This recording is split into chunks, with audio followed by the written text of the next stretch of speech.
Hi guys, good evening. May Bible verse lang akong gusto kong share sa inyo. Ako nga pala si Mark Lawrence Solis and I am here to share the gospel or the good news. Kunin natin ng Bible natin at i-turn ang booking to Luke 18 verse 1. Sabi dito, "And he told them a parable to the effect that they ought always to pray and not lose heart."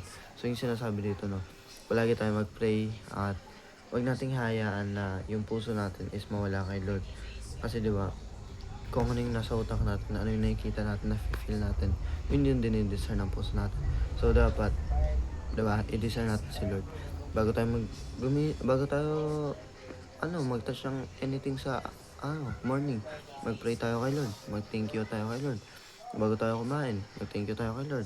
Ba, almusal, tanghalian, kahit anong pagkain, diba, pasalamatan natin si Lord.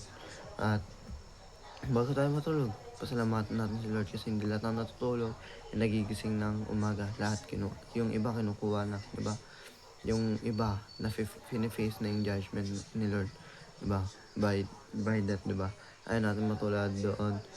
And mag-pray tayo kay Lord at huwag tayong mapang hinaan ng loob. Yun lang guys, God bless all. Okay.